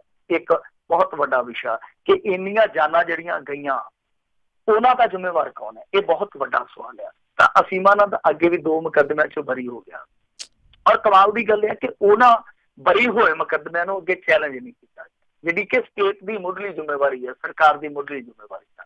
ਤਾਂ ਹੁਣ ਵੀ ਇਸ ਮਾਮਲੇ ਦੇ ਵਿੱਚ ਦੇਖੋ NIA ਦੀ ਕਹਾਣੀ ਡਿੱਗ ਪਈ। ਵੈਸੇ ਇਹ ਇੱਕ ਬਹੁਤ ਵੱਡੀ, ਮੈਂ ਕਹੂੰਗਾ ਕਿ ਡਿਸਕਸ਼ਨ ਦੀ ਗੱਲ ਹੋ ਸਕਦੀ ਆ ਕਿ ਜਿਹੜੀਆਂ ਏਜੰਸੀਆਂ ਜਿੱਦਾਂ CBI ਆ, NIA ਆ, ਜਿਹੜੀਆਂ ਕਰੋੜਾਂ ਰੁਪਈਆ ਆਪਣੀ ਇਨਵੈਸਟੀਗੇਸ਼ਨ ਤੇ ਖਰਚ ਕਰਦੀਆਂ ਤੇ ਪੱਲੇ ਕੀ ਪਾਉਂਦੀਆਂ, ਜਦੋਂ ਵੀ ਵਾਰੀ ਆਉਂਦੀ ਆ ਕਨਵਿਕਸ਼ਨ ਦੀ, ਉਦੋਂ ਇਹਨਾਂ ਦੇ ਕੇਸ ਜਿਹੜੇ ਡਿੱਗ ਪੈਂਦੇ, ਚਾਹੇ ਬੋਫੋਰਸ ਦਾ ਮਾਮਲਾ ਹੋਵੇ, ਚਾਹੇ 2G ਸਪੈਕਟਰਮ ਘੁਟਾਲੇ ਦਾ ਮਾਮਲਾ ਹੋਵੇ, ਚਾਹੇ ਕੋਇਲਾ ਘੁਟਾਲੇ ਦਾ ਮਾਮਲਾ ਹੋਵੇ, ਚਾਹੇ ਆ ਜਿਹੜਾ ਮਾਮਲਾ ਹੋਵੇ। ਤਾਂ ਇਹ ਇੱਕ ਬਹੁਤ ਵੱਡਾ ਸਵਾਲ ਰਹੇਗਾ ਕਿ ਜਾਂਚ ਏਜੰਸੀਆਂ ਜਿਹੜੀਆਂ ਕਿ ਇੰਨੀ ਵੱਡੀ ਮਸ਼ੀਨਰੀ ਲੈ ਕੇ ਚੱਲਦੀਆਂ ਨੇ, ਉਹ ਅਸਫਲ ਕਿਉਂ ਹੋ ਰਹੀਆਂ ਆਪਣੇ ਹੀ ਲਾਏ ਦੋਸ਼ਾਂ ਨੂੰ ਸਾਬਤ ਕਰਨ ਦੇ ਵਿੱਚ। ਹੁਣ ਦੂਜਾ ਸਭ ਤੋਂ ਵੱਡਾ ਸਵਾਲ ਇਹੋ ਅਹਿਮ ਰਹੇਗਾ ਕਿ ਕੀ ਸਟੇਟ ਹੁਣ ਇੱਕ ਵਾਰੀ ਫਿਰ ਅਸੀਮਾ ਆਨੰਦ ਹੋਰਾਂ ਨੂੰ ਰਿਆ ਦੇਊਗੀ ਜਾਂ ਇਹਨਾਂ ਦੇ ਖਿਲਾਫ ਅੱਗੇ ਅਪਰ ਕੋਰਟ ਦੇ ਵਿੱਚ ਕੋਈ ਅਪੀਲ ਵਗੈਰਾ ਪਾਊਗੀ। ਜੀ ਜੀ ਜੀ ਅਗਲੀ ਜਿਹੜੀ ਗੱਲ ਕਰਦੇ ਹਾਂ, ਬੇਅਦਬੀ ਜਿਹੜੇ ਸਟਿੰਗ ਸਾਹਮਣੇ ਆਉਣ ਤੋਂ ਬਾਅਦ ਦੇ ਵਿੱਚ ਕਹਿੰਦੇ ਸੰਤੋਖ ਚੌਧਰੀ ਦਾ ਹੁਣ ਸਿਆਸੀ ਕਰੀਅਰ ਹਾਸ਼ੀਏ ਤੇ ਆ। ਦੇਖੋ, ਹਾਸ਼ੀਏ ਤੇ ਚਲੇ ਗਏ ਕਿਉਂਕਿ ਇਹਨਾਂ ਨੂੰ ਤਲਬ ਕਰ ਲਿਆ ਗਿਆ ਦਿੱਲੀ ਦੇ ਵਿੱਚ, ਜਿਹੜੀ ਅੱਜ ਦੇਰ ਸ਼ਾਮੀ ਖਬਰ ਸੁਣਨ ਨੂੰ ਮਿਲੀ ਆ। ਕਿਉਂਕਿ ਜੋ ਸਟਿੰਗ ਆਪਰੇਸ਼ਨ ਹੋਇਆ ਉਹਦੇ ਵਿੱਚ ਜੋ ਗੱਲਾਂ ਬਾਤਾਂ ਹੋਈਆਂ ਉਹਦੇ ਬਾਰੇ ਤੇ ਆਪਾਂ ਗੱਲਬਾਤ ਕੀਤੀ ਉਹ ਆ। ਤਾਂ ਅੱਜ ਦੀ ਜਿਹੜੀ ਅਪਡੇਸ਼ਨ ਹੈ ਇਸ ਮਾਮਲੇ ਦੇ ਵਿੱਚ ਉਹ ਇਹੋ ਆ ਕਿ ਇਹਨੂੰ ਤਲਬ ਕਰ ਲਿਆ ਗਿਆ ਚੌਧਰੀ ਸੰਤੋਖ ਸਿੰਘ ਨੂੰ ਦਿੱਲੀ ਦੇ ਵਿੱਚ। ਜੇ ਇਹਨਾਂ ਦੇ ਜਵਾਬ ਦਾਵੇ ਤੋਂ ਹਾਈ ਕਮਾਂਡ ਖੁਸ਼ ਨਹੀਂ ਹੁੰਦੀ ਤਾਂ ਹੋ ਸਕਦਾ ਕਿ ਇਹਨਾਂ ਦੀ ਟਿਕਟ ਵੀ ਖੁੱਸ ਜਾਵੇ, ਕਿਉਂਕਿ ਕਾਂਗਰਸ ਕੋਈ ਵੀ ਰਿਸਕ ਲੈਣ ਦੇ ਮੂਡ ਦੇ ਵਿੱਚ ਨਜ਼ਰ ਨਹੀਂ ਆਉਂਦੀ। ਤੇ ਜੇ ਇਹਨਾਂ ਦੀ ਟਿਕਟ ਖੁੱਸ ਜਾਂਦੀ ਹੈ, ਵੈਸੇ ਪਹਿਲਾਂ ਵੀ ਦੱਸਦੇ ਆ ਕਿ ਇਹਨਾਂ ਨੇ ਇੱਕ ਇੰਟਰਨਲ ਸਰਵੇ ਕਰਾਇਆ ਕਾਂਗਰਸੀਆਂ ਨੇ, ਤਾਂ ਫੀਡਬੈਕ ਜਿਹੜੀ ਆ ਉਹ ਕੋਈ ਬਹੁਤੀ ਸੁਖਾਵੀਂ ਨਹੀਂ ਮਿਲੀ ਜਲੰਧਰ ਤੋਂ। ਤੇ ਇਹ ਵੀ ਚਰਚਾ ਚੱਲਣ ਡਿਆ ਸੀਗਾ ਕਿ ਕਿਉਂ ਨਾ ਚੌਧਰੀ ਸੰਤੋਖ ਸਿੰਘ ਦਾ ਹਲਕਾ ਤਬਦੀਲ ਕਰ ਦਿੱਤਾ ਜਾਵੇ, ਭਾਵੇਂ ਆ ਕਿ ਜਲੰਧਰ ਤੋਂ ਇਹਨਾਂ ਨੂੰ ਹੁਸ਼ਿਆਰਪੁਰ ਕਰ ਦਿੱਤਾ ਜਾਵੇ। ਤਾਂ ਇਸੇ ਚਰਚੇ ਦੇ ਦਰਮਿਆਨ ਹੀ ਇਹ ਪਾਣਾ ਵਾਪਰ ਗਿਆ। ਹੁਣ ਇਹਨਾਂ ਨੂੰ ਤਲਬ ਕਰ ਲਿਆ ਗਿਆ। ਤੇ ਵੈਸੇ ਵੀ ਜੇ ਤੁਸੀਂ ਵੇਖੋਗੇ, ਫਿਲੌਰ ਤੋਂ ਚੌਧਰੀ ਸੰਤੋਖ ਸਿੰਘ ਦਾ ਪਰਿਵਾਰ ਲਗਾਤਾਰ ਅਸਫਲਤਾ ਫੇਸ ਕਰਦਾ ਪਿਆ। ਇਹਦਾ ਮੁੰਡਾ ਉਦੋਂ ਹਾਰ ਗਿਆ ਇਲੈਕਸ਼ਨ ਜਦੋਂ ਪੂਰੀ ਚੜ੍ਹਤ ਸੀਗੀ ਕਾਂਗਰਸ ਦੀ 2017 ਜਦੋਂ ਲਗਭਗ ਇੱਕ ਤਰ੍ਹਾਂ ਨਾਲ ਕਹਿ ਲਈਏ ਕਿ ਸਫਾਇਆ ਕਰ ਦਿੱਤਾ ਸੀ ਕਾਂਗਰਸ। ਤਾਂ ਉਸ ਦੌਰ ਦੇ ਵਿੱਚ ਵੀ ਹਾਰ ਜਾਣਾ ਚੌਧਰੀ ਸੰਤੋਖ ਸਿੰਘ ਦੇ ਪਰਿਵਾਰ ਦਾ, ਔਰ ਖਾਸ ਤੌਰ ਤੇ ਉਸੇ ਹਲਕੇ ਦੇ ਇੱਕ ਚੋਣ ਖੇਤਰ ਚੋਂ ਜਿਹੜਾ ਕਿ ਇਹਨਾਂ ਦਾ ਆਪਣਾ ਹੈ। ਸੋ ਇਹਦੇ ਵਿੱਚ ਹੁਣ ਦੇਖਦੇ ਆ ਕਿ ਕੀ ਬਣਦਾ। ਪਰ ਚੌਧਰੀ ਸੰਤੋਖ ਸਿੰਘ ਦੀ ਮੇਰੇ ਖਿਆਲ ਦੇ ਨਾਲ ਰਾਸ਼ੀ ਜਿਹੜੀ ਆ ਉਹ ਇੱਕਦਮ ਕਹਿ ਲਈਏ ਕਿ ਪੁੱਠੀ ਪੈ ਗਈ ਹੈ। ਤਾਂ ਹੁਣ ਅੱਗੇ ਜਾ ਕੇ ਚੀਜ਼ਾਂ ਇਸ ਕਰਵਟ ਬੈਠਦੀਆਂ, ਇਹ ਆਉਣ ਵਾਲਾ ਸਮਾਂ ਦੱਸੂਗਾ। ਪਰ ਇੱਕ ਕਾਂਗਰਸ ਦਾ ਜਿਹੜਾ ਵਿਰੋਧੀ ਖੇਮਾ, ਜਿੱਦਾਂ ਕਹਿ ਲਈਏ ਕਿ ਕਾਂਗਰਸ ਦਾ ਵੀ ਇੱਕ ਵਿਰੋਧੀ ਖੇਮਾ ਹੁੰਦਾ, ਹਰੇਕ ਲੀਡਰ ਦਾ ਇੱਕ ਵਿਰੋਧੀ ਖੇਮਾ ਹੁੰਦਾ ਕਾਂਗਰਸ ਦੇ ਵਿੱਚ। ਤਾਂ ਉਹ ਜਿਹੜਾ ਇੱਕ ਵਿਰੋਧੀ ਖੇਮਾ, ਉਹਨਾਂ ਦੇ ਚਿਹਰਿਆਂ ਤੇ ਐ ਬਿਲਕੁਲ ਕਹਿ ਲਈਏ ਕਿ ਗੁਲਾਬ ਟਹਿਕਣ ਲੱਗ ਪਏ ਆ। ਤਾਂ ਦੂਸਰੇ ਪਾਸੇ ਜਿਹੜੇ ਚੌਧਰੀ ਸੰਤੋਖ ਸਿੰਘ ਦੇ ਸਮਰਥਕ ਆ ਉਹ ਮਾਯੂਸ ਹੋ ਗਏ, ਕਿਉਂਕਿ ਉਹ ਜਾਣਦੇ ਆ ਕਿ ਚੌਧਰੀ ਸੰਤੋਖ ਸਿੰਘ ਨੂੰ ਪਹਿਲੀ ਗੱਲ ਤੇ ਇਹ ਹੈ ਕਿ ਇਲੈਕਸ਼ਨਾਂ 'ਚ ਝਟਕਾ ਲੱਗਣ ਵਾਲਾ, ਤੇ ਜੇ ਇਲੈਕਸ਼ਨਾਂ 'ਚ ਖਲੋ ਜਾਂਦਾ ਤਾਂ ਵਿਰੋਧੀ ਇਸ ਸਟਿੰਗ ਦਾ ਸਹਾਰਾ ਲੈ ਕੇ ਉਹਨੂੰ ਬਹੁਤ ਜ਼ਿਆਦਾ ਪਰੇਸ਼ਾਨ ਕਰਦੇ। ਜੀ ਜੀ ਅਗਲੀ ਗੱਲ ਕਰਦੇ ਹਾਂ, ਬੇਅਦਬੀ ਤੇ ਗੋਲੀਕਾਂਡ, ਅਕਾਲੀ ਲੀਡਰ ਮਨਤਾਰ ਬਰਾੜ ਨੂੰ ਝਟਕਾ। ਇੱਕ ਮਨਤਾਰ ਸਿੰਘ ਬਰਾੜ ਦੀ ਜ਼ਮਾਨਤ ਦੀ ਸੁਣਵਾਈ ਕੱਲ ਟਲ ਗਈ ਸੀਗੀ। ਫੈਸਲਾ ਜਿਹੜਾ ਉਹ ਅੱਜ ਤੇ ਰਾਖਵਾਂ ਰੱਖਿਆ ਗਿਆ ਸੀਗਾ। ਤਾਂ ਅੱਜ ਇਹ ਫੈਸਲਾ ਦੇ ਦਿੱਤਾ ਗਿਆ ਕਿ ਉਹਨਾਂ ਨੂੰ ਇਸ ਮਾਮਲੇ ਦੇ ਵਿੱਚ ਕੋਈ ਰਾਇਤ ਨਹੀਂ ਦਿੱਤੀ ਜਾਊਗੀ, ਭਾਵੇਂ ਆ ਕਿ ਜਿਹੜੀ ਉਹਨਾਂ ਨੇ ਅਗਾਊ ਜ਼ਮਾਨਤ ਦੀ ਅਰਜ਼ੀ ਲਾਈ ਸੀਗੀ ਉਹ ਕੋਰਟ ਵੱਲੋਂ ਖਾਰਜ ਕਰ ਦਿੱਤੀ ਗਈ ਆ ਜੀ। ਹੁਣ ਇਹਨਾਂ ਨੂੰ ਜਾਂ ਤੇ SIT ਗ੍ਰਿਫਤਾਰ ਕਰੂਗੀ ਜਾਂ ਫਿਰ ਇਹ ਅਪਰ ਕੋਰਟ ਦੇ ਵਿੱਚ ਜਾਣਗੇ। ਉਹ ਇਹਨਾਂ ਦੇ ਕੋਲ ਬਦਲ ਮੌਜੂਦ ਹੈ। ਵੈਸੇ ਕਮਾਲ ਦੀ ਗੱਲ ਹੈ ਕਿ SIT ਇਸ ਦਰਮਿਆਨ ਇਹਨਾਂ ਨੂੰ ਲੱਭ ਨਹੀਂ ਪਾ ਰਹੀ, ਜਦ ਕਿ ਲੋਕ ਦੱਸਦੇ ਆ ਕਿ ਇਹ ਆਪਣੇ ਹਲਕੇ ਦੇ ਵਿੱਚ ਤੁਰੇ ਫਿਰਦੇ ਆ। ਤਾਂ ਹੁਣ ਪਹੁੰਚੋਂ ਕਿ ਗੱਲ ਉੱਥੇ ਆ ਜਾਂਦੀ ਹੈ ਕਿ ਮਨਤਾਰ ਸਿੰਘ ਬਰਾੜ ਜਿਹੜਾ ਉਹ ਇੱਕ ਅਹਿਮ ਕੜੀ ਸਾਬਤ ਹੋਣ ਜਾ ਰਿਹਾ ਇਸ ਜਾਂਚ ਪੜਤਾਲ ਦੀ, ਕਿਉਂਕਿ ਕਨਸੋਆਂ ਇਹ ਵੀ ਮਿਲਦੀਆਂ ਪਈਆਂ ਕਿ SIT ਕੁਛ ਵੱਡਾ ਕਰਨ ਦੀ ਸੋਚ ਰਹੀ ਹੈ, ਜਿਵੇਂ ਕਹਿੰਦੇ ਨਾ ਕੁਛ ਬੜਾ ਕਰਨੇ ਕੇ ਬਾਰੇ ਮੈਂ ਸੋਚ ਰਹਾ। ਤਾਂ ਇੱਥੇ SIT ਕੁਛ ਵੱਡਾ ਕਰਨ ਦਾ ਸੋਚਦੀ ਪਈ ਆ, ਕਿਉਂਕਿ ਹੁਣ ਤੱਕ ਦਾ ਜੋ ਉਹਨਾਂ ਨੇ ਕੰਮ ਕੀਤਾ ਵਾ ਤਾਂ ਉਹਦੇ ਵਿੱਚ ਬਹੁਤੀ ਸੰਤੁਸ਼ਟੀ ਨਹੀਂ ਹੈਗੀ ਲੋਕਾਂ ਦੀ ਕਿ ਸਭ ਕੁਛ ਹੈ ਜਿਹੜਾ ਉਹ ਕੁਛ ਸਿਆਸਤ ਤੋਂ ਪ੍ਰੇਰਿਤ ਆ, ਕੁਛ ਖਾਨਾ ਪੂਰਤੀ ਆ ਤੇ ਕੁਛ ਮਾੜਾ ਮੋਟਾ ਜਿਹੜਾ ਉਹ ਖਬਰ ਵਟਿਆ ਜਾ ਰਿਹਾ। ਤਾਂ ਇਹਦੇ ਵਿੱਚ ਹੁਣ ਇਹ ਸੁਣਨ ਨੂੰ ਮਿਲ ਰਿਹਾ, ਅੱਗੋਂ ਪਤਾ ਨਹੀਂ ਕਿੰਨੀ ਕੁ ਸੱਚਾਈ ਆ, ਕਿ SIT ਕੁਛ ਵੱਡਾ ਕਰ ਸਕਦੀ, ਭਾਵੇਂ ਕਿ ਮਨਤਾਰ ਸਿੰਘ ਬਰਾੜ ਦੀ ਗ੍ਰਿਫਤਾਰੀ ਉਸ ਤੋਂ ਬਾਅਦ ਕਿਸੇ ਹੋਰ ਵੱਡੇ ਆਗੂ ਦੀ ਗ੍ਰਿਫਤਾਰੀ ਹੋ ਸਕਦੀ ਹੈ। ਤੇ ਜਾਂ ਫਿਰ ਦੂਸਰਾ ਇਹ ਆ ਕਿ ਜਿਹੜਾ ਡੇਰਾ ਮੁਖੀ ਜੇਲ੍ਹ ਯਾਤਰਾ ਤੇ ਗਿਆ ਹੋਇਆ ਉਹਨੂੰ ਵੀ ਤਹਿਕੀਕਾਤ ਦੇ ਵਿੱਚ ਸ਼ਾਮਲ ਕੀਤਾ ਜਾ ਸਕਦਾ ਹੈ, ਉਹਨੂੰ ਵੀ ਪੁੱਛਗਿੱਛ ਲਈ ਬੁਲਾਇਆ ਜਾ ਸਕਦਾ। ਵੈਸੇ ਤੇ ਜੇਲ੍ਹ ਦੇ ਵਿੱਚ ਉਹਨੂੰ ਕੀ ਬੁਲਾਇਆ ਜਾਣਾ, ਯਾਨੀ ਜਾਂ ਇਹ ਆਪ ਜਾ ਸਕਦੇ, ਉਹਨੂੰ ਪੁੱਛਗਿੱਛ ਚ ਸ਼ਾਮਲ ਕੀਤਾ ਜਾ ਸਕਦਾ, ਕਹਿਣ ਦਾ ਭਾਵ ਇਹ ਹੋਇਆ। ਤਾਂ ਦੇਖਦੇ ਆ ਹੁਣ ਕੀ ਬਣਦਾ, ਪਰ ਸਭ ਤੋਂ ਅਹਿਮ ਸਵਾਲ ਇਹੋ ਰਹੇਗਾ ਕਿ ਕੀ ਮਨਤਾਰ ਸਿੰਘ ਬਰਾੜ ਦੀ ਗ੍ਰਿਫਤਾਰੀ ਹੋਏਗੀ ਜਾਂ ਮਨਤਾਰ ਸਿੰਘ ਬਰਾੜ ਅਪਰ ਕੋਰਟ ਦੇ ਵਿੱਚ ਜਾ ਕੇ ਕੋਈ ਰਾਇਤ ਜਾਂ ਕੋਈ ਇਹ ਰਾਹਤ ਹਾਸਲ ਕਰ ਪਾਊਗਾ। ਜੀ ਜੀ ਜੀ। ਅਗਲੀ ਜਿਹੜੀ ਗੱਲ ਕਰਦੇ ਮਿੰਟੂ ਜੀ, ਵੀ ਕਹਿੰਦੇ VIP ਨੂੰ ਦਿੱਤੇ ਗਨਮੈਨ ਸੰਬੰਧੀ ਖੂਫੀਆ ਵਿਭਾਗ ਨੇ ਦਿੱਤੀ ਹੈ ਰਿਪੋਰਟ। ਖੂਫੀਆ ਰਿਪੋਰਟ ਆਈ ਲੰਡਨੋਂ ਤੇ ਨਹੀਂ ਆਈ, ਇਹਦੇ ਪੰਜਾਬ ਦੇ ਵਿੱਚੋਂ ਹੀ ਆਈ ਆ। ਪਰ ਇਹ ਖੁਫੀਆ ਰਿਪੋਰਟ ਦੇਖੋ ਇਹਨਾਂ ਨੇ ਅੱਗੇ ਵੀ ਦਿੱਤੀ ਸੀ। ਖੁਫੀਆ ਵਿਭਾਗ ਵਾਲੇ ਵਿਚਾਰੇ ਪਤਾ ਨਹੀਂ ਕਿਵੇਂ ਕਿਧਰੋਂ ਰਿਪੋਰਟਾਂ ਕੱਢਦੇ ਆ, ਉਹਨਾਂ ਰਿਪੋਰਟਾਂ ਨੂੰ ਫਿਰ ਮੁੜ ਕੇ ਇਹ ਪਤਾ ਨਹੀਂ ਕਿਹੋ ਜਿਹਾ ਘੋਟਾ ਲਾ ਦਿੰਦੇ ਆ ਕਿ ਉਹ ਰਿਪੋਰਟਾਂ ਉੱਥੇ ਨਹੀਂ ਪਾਉਂਦੀਆਂ। ਤੁਹਾਨੂੰ ਯਾਦ ਹੋਣਾ ਗੁੰਡਾ ਟੈਕਸ ਦਾ ਇੱਕ ਵਿਵਾਦ ਉੱਠਿਆ ਸੀਗਾ, ਪੰਜਾਬੀਆਂ ਨੂੰ ਵੈਸੇ ਭੁੱਲਣ ਦੀ ਆਦਤ ਹੈ, ਭੁੱਲ ਜਾਂਦੇ ਆ। ਤਾਂ ਗੁੰਡਾ ਟੈਕਸ ਦਾ ਵਿਵਾਦ ਜਦੋਂ ਉੱਠਿਆ ਸੀ ਉਦੋਂ ਵੀ ਖੁਫੀਆ ਵਿਭਾਗ ਨੇ ਇੱਕ ਰਿਪੋਰਟ ਬਣਾ ਕੇ ਭੇਜੀ ਸੀਗੀ ਕਿ ਆਹ ਲੀਡਰ ਜਿਹੜੇ ਆ ਉਹ ਇੱਥੇ ਗੁੰਡਾ ਟੈਕਸ ਲੈ ਰਹੇ ਆ। ਤਾਂ ਉਹ ਖੁਫੀਆ ਰਿਪੋਰਟ ਜਿਹੜੀ ਆ ਉਹ ਵਿਚਾਰੀ ਪਤਾ ਨਹੀਂ ਕਿਹੜੇ ਖੁਫੀਆ ਤਹਿਖਾਨੇ ਚ ਕੈਦ ਹੋ ਗਈ। ਹੁਣ ਇੱਕ ਵਾਰੀ ਫੇਰ ਇੱਕ ਖੁਫੀਆ ਵਿੰਗ ਨੇ ਰਿਪੋਰਟ ਭੇਜੀ ਆ। ਰਿਪੋਰਟ ਕੀ ਆ, ਕਿਉਂਕਿ ਤੁਹਾਨੂੰ ਯਾਦ ਹੋਣਾ ਦਿਨਕਰ ਗੁਪਤਾ ਜਿਹੜੇ DGP ਬਣੇ ਆ ਨਵੇਂ, ਇਹਨਾਂ ਨੇ ਪਿੱਛੇ ਜੇ ਇੱਕ ਫਰਮਾਨ ਜਾਰੀ ਕੀਤਾ ਸੀਗਾ। ਤਾਂ ਉਹ ਸਮੂਹ SSPs ਲਈ ਸੀਗਾ, ਜਾਂ ਜਿਹੜੇ ਕਮਿਸ਼ਨਰ ਹੁੰਦੇ ਆ ਜਾਂ ਜਿਹੜੇ ਕਮਾਂਡੈਂਟ ਅਫਸਰ ਆ। ਤਾਂ ਇਹਨਾਂ ਨੂੰ ਕਿਹਾ ਸੀਗਾ ਕਿ ਜਿੱਥੇ ਬੇਲੋੜੀ ਤੁਸੀਂ ਸਿਕਿਉਰਿਟੀ ਦਿੱਤੀ ਆ ਉਹ ਵਾਪਸ ਲੈ ਲਓ, ਨਹੀਂ ਤੇ ਫੇਰ ਭਾਈ 52,000 ਰੁਪਈਆ ਜਿਹੜਾ ਤਨਖਾਹ ਦਾ ਹੈ ਇੱਕ ਗਨਮੈਨ ਦਾ ਤੁਹਾਡੇ ਖਾਤੇ ਚੋਂ ਕੱਟਾਂਗੇ। ਤਾਂ ਇਸ ਤੋਂ ਬਾਅਦ ਹੋਇਆ ਕਿ ਇਹਨਾਂ ਨੇ ਇੱਕ ਟੇਢਾ ਢੰਗ ਅਪਣਾ ਲਿਆ। ਟੇਢਾ ਢੰਗ ਕੀ ਆ ਕਿ ਉਹ ਜਿਹੜੇ ਬੇਲੋੜੇ ਗਨਮੈਨ ਦਿੱਤੇ ਸੀਗੇ ਰਸੂਖਦਾਰ ਲੋਕਾਂ ਨੂੰ ਉਹ ਵਾਪਸ ਬੁਲਾ ਲਏ। ਪਰ ਚਲਾਕੀ ਇਹ ਕਰ ਲਈ ਕਿ ਕਾਗਜ਼ਾਂ 'ਚ ਲਿਖ ਦਿੱਤਾ ਕਿ ਫਲਾਣਾ ਸਿਪਾਹੀ ਫਲਾਣੇ ਨਾਕੇ ਤੇ ਹੋਏਗਾ, ਪਰ ਉਹਦੀ ਜਿਹੜੀ ਅਸਲ ਡਿਊਟੀ ਆ ਉਹ ਕਰਵਾਈ ਜਾ ਰਹੀ ਹੈ ਉਸੇ ਰਸੂਖਦਾਰ ਦੇ ਨਾਲ ਜਿਹਦੇ ਨਾਲ ਉਹ ਗਨਮੈਨ ਸੀ। ਮਤਲਬ ਕਿ ਕਾਗਜ਼ਾਂ 'ਚ ਉਹਦੀ ਡਿਊਟੀ ਜਿਹੜੀ ਕਿਤੇ ਹੋਰ ਦਿਖਾ ਦਿੱਤੀ ਗਈ। ਤਾਂ ਜਦੋਂ ਇਸ ਚਲਾਕੀ ਦਾ ਪਤਾ ਲੱਗਿਆ ਤਾਂ ਫਿਰ ਇਹਨਾਂ ਨੇ ਖੁਫੀਆ ਵਿੰਗ ਨੂੰ ਕਿਹਾ ਕਿ ਭਾਈ ਤੁਸੀਂ ਰਿਪੋਰਟ ਤਿਆਰ ਕਰੋ ਕਿ ਕਿੱਥੇ ਕਿੱਥੇ ਕੀ ਕੁਛ ਚੱਲ ਰਿਹਾ। ਇਹ ਦੱਸਦੇ ਇਹ ਆ, ਜਿੱਦਾਂ ਟ੍ਰਿਬਿਊਨ 'ਚ ਖਬਰ ਲੱਗੀ ਹੈ ਚਰਨਜੀਤ ਭੁੱਲਰ ਹੋਰਾਂ ਦੀ, ਤਾਂ ਦੱਸਦੇ ਇਹ ਆ ਕਿ 2 ਫਿਰੋਜ਼ਪੁਰ ਜ਼ਿਲ੍ਹੇ ਦੇ ਵਿੱਚ ਐਸੇ ਵਿਧਾਇਕ ਆ ਕਾਂਗਰਸ ਦੇ ਜਿਨ੍ਹਾਂ ਦੇ ਕੋਲ 33 ਗਨਮੈਨ ਆ। 33 ਗਨਮੈਨ ਕਾਇਦੇ ਦੇ ਮੁਤਾਬਕ ਦਾ ਕੋਲ ਸਿਰਫ 4 ਗਨਮੈਨ ਹੋਣੇ ਚਾਹੀਦੇ ਆ। ਤੇ ਹੁਣ ਉਹ ਕੀ ਰਿਹਾ ਕਿ 8-8 ਵਿਧਾਇਕ ਤਾਂ ਉਹਨਾਂ ਨੂੰ ਕਾਗਜ਼ਾਂ ਦੇ ਵਿੱਚ ਦਿੱਤੇ ਗਏ ਆ, ਯਾਨੀ ਕਿ 8-8 ਜਿਹੜੇ ਆ ਉਹ ਨਜਾਇਜ਼ ਤੌਰ ਤੇ ਉਹਨਾਂ ਦੇ ਨਾਲ ਤੁਰੇ ਪਏ ਆ। ਤੇ ਇਸੇ ਤਰ੍ਹਾਂ ਇੱਕ ਮੰਤਰੀ ਬਾਰੇ ਵੀ ਦੱਸਦੇ ਆ ਕਿ ਖੁਫੀਆ ਵਿੰਗ ਦੀ ਰਿਪੋਰਟ 'ਚ ਖੁਲਾਸਾ ਹੋਇਆ ਕਿ ਉਹ ਉਦਾਂ ਤੇ ਲੋਕਾਂ 'ਚ ਵਿਚਰਦਾ ਕਿ ਮੈਂ ਜੀ ਬੜਾ ਸਿੰਪਲ ਸਾਦਾ ਵਾਂ, ਮੈਂ ਸਿਕਿਉਰਿਟੀ ਤੋਂ ਬਿਨਾਂ ਤੁਰਦਾ ਵਾਂ, ਪਰ ਅਸਲ ਦੇ ਵਿੱਚ ਉਹ ਸਾਦੀ ਵਰਦੀ ਧਾਰੀ ਗਨਮੈਨ ਰੱਖਦਾ ਨਾਲ। ਤਾਂ ਇਹ ਵੀ ਇੱਕ ਖੁਲਾਸਾ ਹੋਇਆ। ਨਾਲ ਖੁਫੀਆ ਵਿਭਾਗ ਨੇ ਇਹ ਵੀ ਰਿਪੋਰਟ ਦਿੱਤੀ ਆ ਕਿ ਕੁਛ ਐਸੇ ਕਾਂਗਰਸੀ ਯਾਨੀ ਐਸੇ ਸੱਤਾਧਾਰੀ ਵੀ ਆ ਜਿਨ੍ਹਾਂ ਦੇ ਕੋਲ ਕੋਈ ਸੰਵਿਧਾਨਕ ਅਹੁਦਾ ਨਹੀਂ ਹੈ, ਬਸ ਉਹ ਤੌਰ ਟੱਪੇ ਵਾਸਤੇ ਨਾਲ ਗਨਮੈਨ ਲਈ ਫਿਰਦੇ ਆ। ਤੇ ਇਹ ਖੁਫੀਆ ਵਿੰਗ ਦੀ ਜਿਹੜੀ ਰਿਪੋਰਟ ਆ ਉਹ ਬਹੁਤ ਕੁਝ ਉਜਾਗਰ ਕਰਦੀ ਆ ਕਿ ਕਿਸ ਤਰੀਕੇ ਨਾਲ ਇਹ ਜਿਹੜੇ ਬੇਲੋੜੇ ਗਨਮੈਨ ਆ ਜੋ ਸਰਕਾਰੀ ਖਜ਼ਾਨੇ ਚੋਂ ਤਨਖਾਹ ਲੈਂਦੇ ਆ, ਉਹ ਸਿਰਫ ਰਸੂਖ ਵਧਾਉਣ ਵਾਸਤੇ, ਰੋਬ ਵਧਾਉਣ ਵਾਸਤੇ ਇਸਤੇਮਾਲ ਕੀਤੇ ਜਾ ਰਹੇ ਆ। ਤਾਂ ਮੇਰੇ ਖਿਆਲ ਦੇ ਨਾਲ ਇਹ ਗਲਤ ਪ੍ਰਥਾ, ਜਿੱਦਾਂ ਉਹ ਲੈ ਲਈਏ ਆਪਾਂ 33 ਗਨਮੈਨ, 2 ਵਿਧਾਇਕਾਂ ਦੇ ਨਾਲ 33 ਗਨਮੈਨ। ਹੁਣ ਦੇਖੋ 2-2 ਕਾਇਦੇ ਦੇ ਮੁਤਾਬਕ ਗਨਮੈਨ ਬਹੁਤ ਆ, ਤੇ ਜੇ ਕਿਸੇ ਨੂੰ ਖਾਸ ਜ਼ਰੂਰਤ ਹੈ ਚਲੋ 2-2 ਵਧਾ ਦਿਓ, 4-4 ਹੋ ਗਏ। 4 ਗਨਮੈਨ ਕਿੱਥੇ ਤੇ ਕਿੱਥੇ ਲਾ ਲਓ ਕਿ 15-16 ਗਨਮੈਨ, ਕਿੰਨਾ ਜ਼ਿਆਦਾ ਖਰਚਾ।